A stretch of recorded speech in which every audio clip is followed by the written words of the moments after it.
Good morning, students. This is class 11th, subject chemistry, chapter 6, thermodynamics, and this is lecture number 5. So, today in this lecture, we will discuss bond enthalpy, which is also known as bond energy, enthalpy of hydration, and Hess law of constant heat summation. So, first is bond enthalpy, which is also known as bond energy. Now, bond energy is the amount of energy released when 1 mole of bonds are formed from the isolated atoms in the gaseous state. We can define this energy in another way also, that the amount of energy required to dissociate 1 mole of bond present between the atoms in the gaseous molecule. For example, there is a molecule and this is diatomic molecule because there are two atoms in this molecule and they are bonded with each other with covalent bond. Okay, between these two atoms there is covalent bond. So the amount of energy required to break the bond between these two atoms is known as bond energy. If we are breaking 1 mole of bond, then this is known as bond energy or bond enthalpy. Bond enthalpy is represented by delta bond H. Okay, this bond stands for bond dissociation. Okay, so this is delta bond dissociation energy.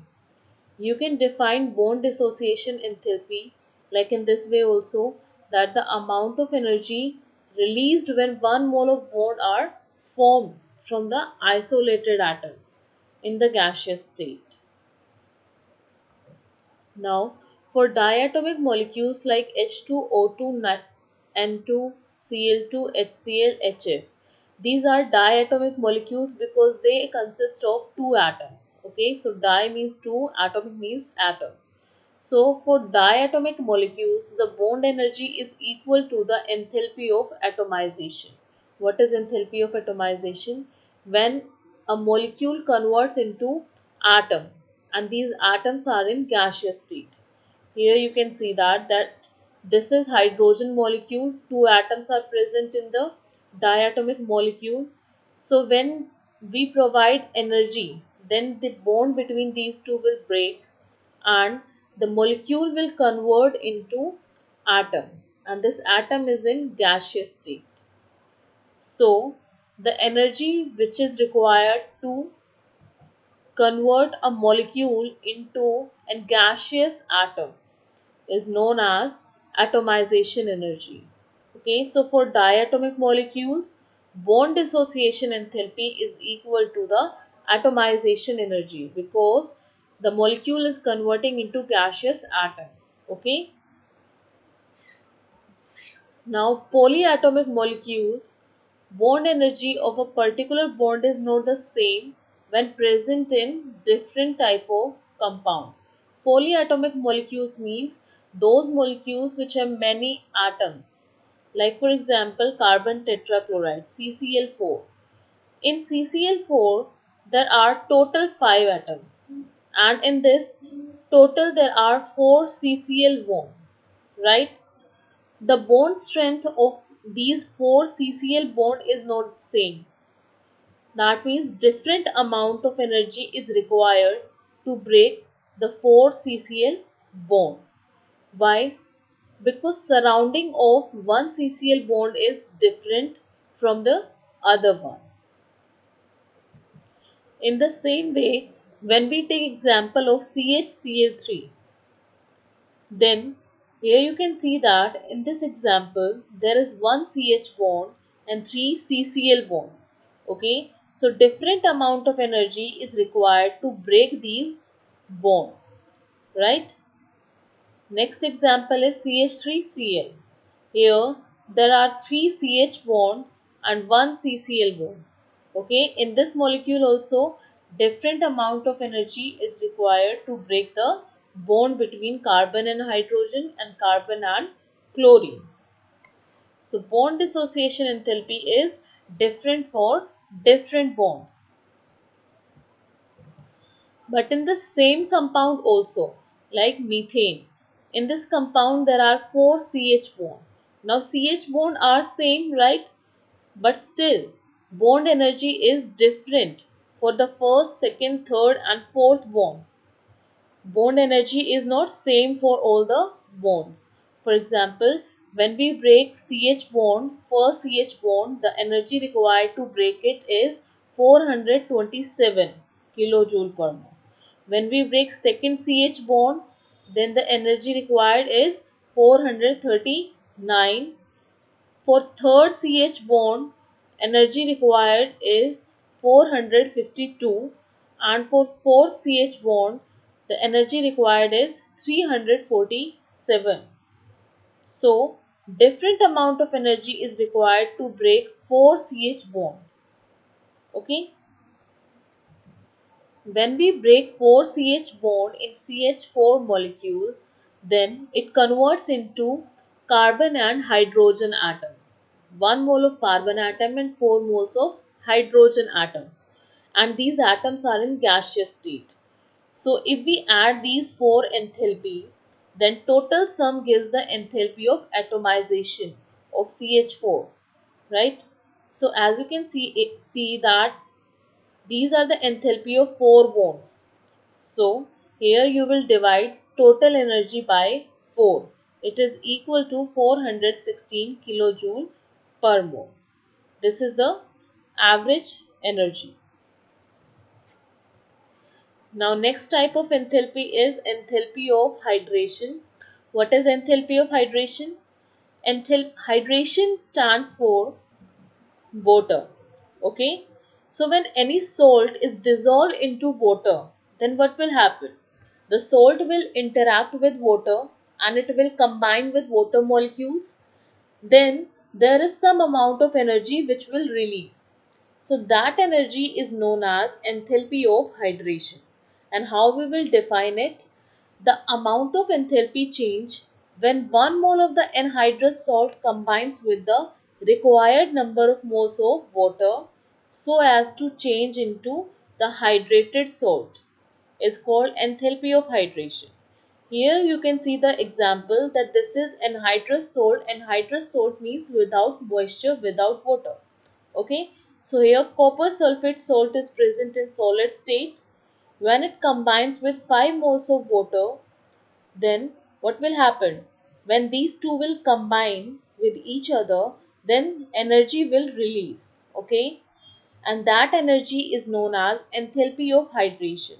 It is represented by delta hydration H. Okay, this HYD stands for hydration. It is equal to minus 78.2 kilojoule per mole. As you can see here, that sign is negative. That means the energy is releasing. Okay, that is why sign is negative. So this is enthalpy of hydration. Now we will move to next topic, that is Hess law of constant heat summation. What is Hess law? The total amount of heat evolved or absorbed in a reaction is the same whether the reaction takes place in one step or in number of steps. We will understand Hess law with the help of one example. In this example, carbon combines with oxygen and there will be combustion and it will result into formation of carbon dioxide gas. The amount of energy released is minus 393.5 kilojoule per mole. This is enthalpy of reaction. So this amount of energy is released during this reaction. Now, this reaction can take place in two ways. Okay, it can take place in two steps. First one is when carbon combines with half molecule of oxygen and forms carbon monoxide. And in second step, carbon monoxide again reacts with oxygen molecule, half molecule of oxygen and forms carbon dioxide. Our final product is carbon dioxide. Okay, so here carbon dioxide is formed by two steps. Okay. In first step, the amount of energy released is minus 110.5 kilojoule per mole, and in second step the amount of energy released is minus 283.0 kilojoule per mole. Okay, as you can see that in second step more amount of energy is released. Now we will find out total heat evolved in the two step. So we will add these two enthalpy, that means delta R H1 naught plus delta R H2 naught. When you will add these two enthalpies, then it will comes equal to minus 393.5 kilojoule per mole, which is equal to the overall reactions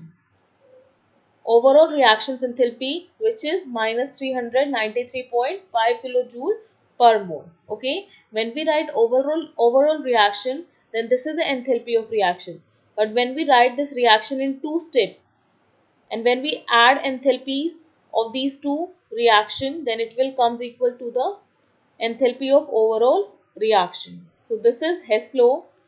You can understand Hess law with the help of this diagram here. Carbon is converting into CO2. So CO2 is our final product. Okay. So this is a direct reaction which is represented by pink arrow. Here carbon is converting into CO2. So this one is direct reaction and the amount of energy is here minus 393.5. But this reaction can take place in two steps. Here this is the step 1 where first carbon converts into carbon monoxide and after that carbon monoxide converts into carbon dioxide. Okay, and these are the energies. Okay, minus 110.5 and this is minus 285.0 kilojoule. So if you will add these two enthalpies, then it will comes equal to the enthalpy of the direct reaction. Okay, so this is Hess law. In another words, we can define Hess law like this also, that total number of heat change in a reaction depends only upon the nature of the initial reactant and the nature of the final product, and it is independent of the path of the manner by which the change is brought about. Here you can see that it doesn't depend upon the path. Okay, whether carbon takes this path or this path, overall energy will be the same. Okay, so it is independent of the path. That is why we can define Hess law by this method also. So that's all for today, students. Now your homework is you have to do NCERT exercise question number 5, 10, 12 and 13. So note down these questions.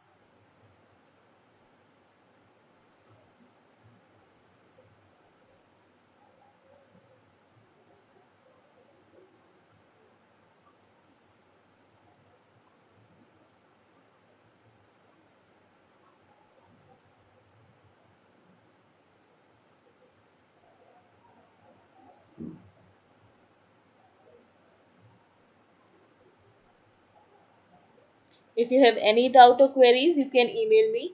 Thank you and have a nice day.